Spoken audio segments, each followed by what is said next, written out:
گا۔ دوستو اس وقت ہمارے پاس ان فتنوں کا مقابلہ کرنے کے لیے اللہ نے ہمارے پاس علماء کرام رکھے ہیں۔ آپ علماء سے رشتہ جوڑیے۔ لوگ علماء سے نفرتیں کرتے ہیں، لوگ علماء کو گالیاں دیتے ہیں، لوگ علماء پر تانا زنی کرتے ہیں۔ خدا کی قسم بہترین قرآن پڑھانے والے تمہیں یہ علماء ملیں گے، تفسیر کرنے والے یہ علماء میں ملیں گے۔ آج دیکھو جو اپنی مرضی سے تفسیریں کرتا ہے ان کے یہاں فتنہ ہوتا ہے، اپنی من کی باتیں قرآن میں گاڑ دی جاتی ہے، اپنی من پسند کی باتیں۔ میں نے ایک نوجوان کو دیکھا تفسیر کر رہا ہے، ایک حدیث پڑھتا ہے اور تشریح دیکھو کیا کرتا ہے، ما اسفل من الکعبین من الازار فی النار، یہ روایت ہے۔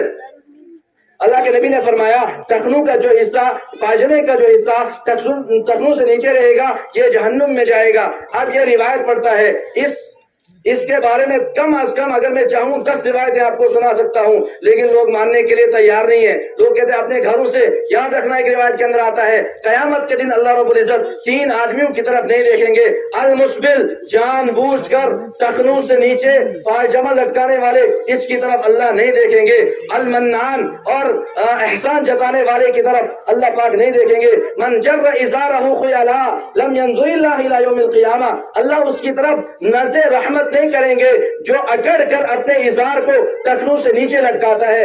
اب یہ روایت پڑھ رہا ہے، اس کا تشریح اور ترجمہ یہ کرتا ہے حضرات صحابہ کے دور میں کپڑا کم تھا۔ کیا کر رہا ہے ترجمہ؟ حضرات صحابہ کے دور میں کپڑا کم تھا، اس لیے صحابہ نے پاجامہ اوپر رکھا۔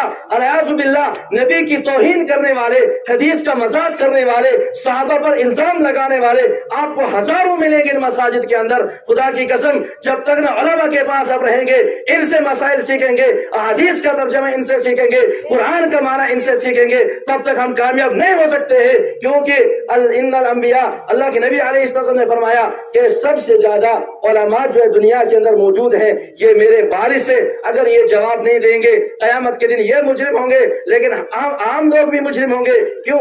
دین کے بارے میں آسانی ہے، لوگ دلیلیں دیتے ہیں ان الدین یسر، دین جو آسان، جو سمجھ میں آتا ہے کر گزرتا ہے۔ بابا اتنا دین آسان نہیں ہے جتنا ہم لوگوں نے بنا رکھا ہے، اپنی باتیں روایت کے اندر پیش کی جاتی ہے اور بول کے چلو کیا کرن، واہ واہ سبحان اللہ، تو حدیث ایسے بیان کرتا ہے یہ جیسا نالج کسی کو نہیں ہے۔ شیطان کے پاس نالج نہیں تھا، قادیانی کے پاس نالج نہیں تھا، یہ جو گمراہ ہوئے ہزاروں لوگ کیا ان کے پاس نالج نہیں تھا؟ یہ ہم سے زیادہ جانتے تھے، لیکن اللہ نے ان کو گمراہ کر دیا، یہ راستے سے بھٹکے ہوئے تھے۔ کیوں؟ احادیث کا ترجمہ خود کرتے تھے، پیارے نبی کے، اللہ کے نبی علیہ السلام کی زبان پر، ان کے حال پر یہ الزام لگانے والے لوگ تھے۔ اس لیے علماء کرام سے وابستگی جوڑیں۔ یہاں پر ایک فتنہ اٹھ رہا ہے جو اپنے آپ کو اہل قرآن کہتا ہے، اگر آپ کے پاس اس طرح کا کوئی طبقہ آتا ہے اور آپ کو اس طرح کی باتیں سمجھاتا ہے، آپ علماء کی طرف رجوع کریں۔